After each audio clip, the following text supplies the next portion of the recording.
Welcome to Toffee TV. Everton have appointed Kevin Thelwell as their new director of football. Thelwell, who is 38, will report directly to the club's board of directors, acting as a strategic lead for recruitment and all the club's football departments, including first team, academy, coaching, sports science, medical and analysis. Currently head of sport at New York Red Bulls, where he joined in 2020. He was the sporting director at Wolves between 2016 and 2020. Was the head of recruitment before that.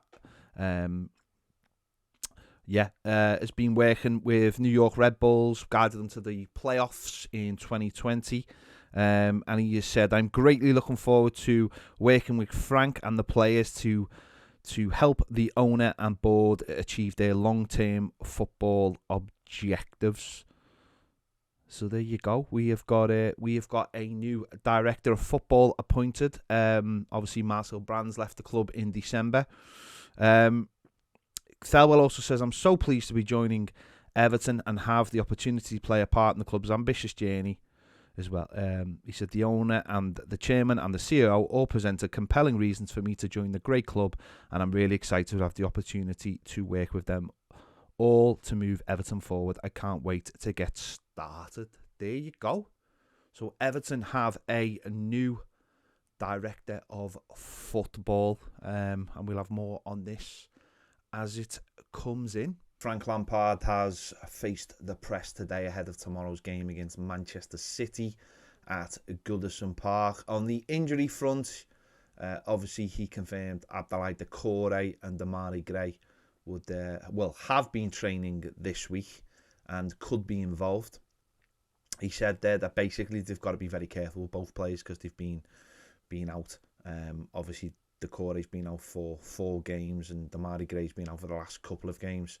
So he said they've got to be careful with both of the players, but both of them, I imagine, are in contention after training this week. So it's going to be interesting to see what the manager does and whether he changes the system to bring Doucouré in and have Allen and Van der Beek, or whether he just leaves them on the bench and gets on with things. He's asked about Ben Godfrey as well.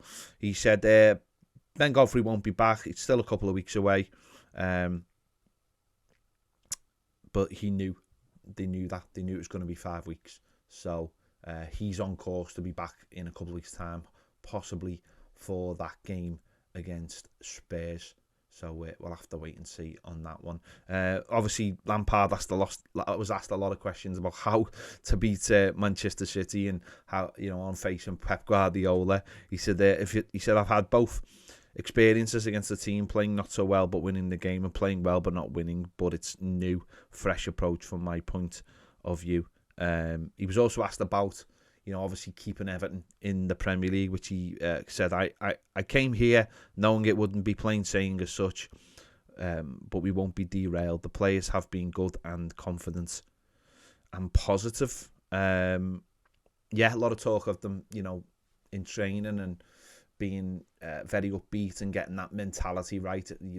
He was asked about what's the difference with playing home and away, and he just basically said that's up to him to get that right and get that sorted. So obviously this is a home game for us tomorrow, but one of the most difficult home games tomorrow, which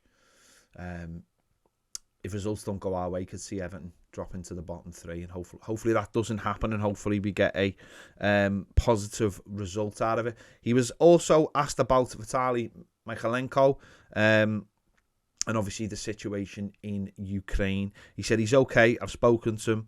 The club have spoken to him. He has every bit of support from our end, and when he needs it, he knows that support mechanism is there. It's ultra important that he feels that from us.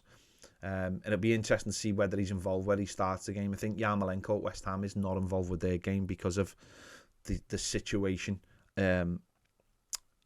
in Ukraine at the moment. So it'll be interesting to see what happens with that. And just a few points off that as well. Everton have said that a USM that has been put on a sanctions list in the US is not the same USM that sponsor Finch Farm and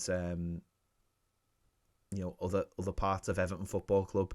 So they've said it's not USM. The one on the list in America is USM Limited, and I believe it's USM Holding that are involved with Everton. Fair enough. They've also said they're going to take a decision on whether the siren is used tomorrow, because obviously we've heard the air raid siren being used in the Ukraine. Both players tomorrow will have a Ukrainian player involved, and it does seem just a little bit, I'd leave it for a game. I'd just leave it for a game. It just seems a little bit, maybe not appropriate for this game. And the other thing, obviously, the fans tomorrow will unveil a huge banner with Vitali Michelenko on, showing their support for what is happening in Ukraine and their support for the player as well, which is fantastic. Various different fan groups have come together to put that together for tomorrow, so that is fantastic. And obviously it's a huge game. Both teams are going to have Ukrainian players involved. The eyes of the world will be on the game because it's such a big game. Manchester City at the top, Everton at the bottom, both need the points. So yeah, it's a good chance for Everton and Evertonians to show their support for what is happening in Ukraine. So there you go. Not too many more takes from Frank Lampard. But it's all eyes on Goodison Park tomorrow, 5:30 quick kickoff. Make sure you check out our match preview and the Starting 11 show. We'll be back obviously after the game with all our thoughts and all our breakdowns. Hopefully not having a breakdown, but you never know. So make sure you catch us then. Don't forget, give this video a like, subscribe if you haven't already. If you want more great videos, join us over on Patreon. See you later.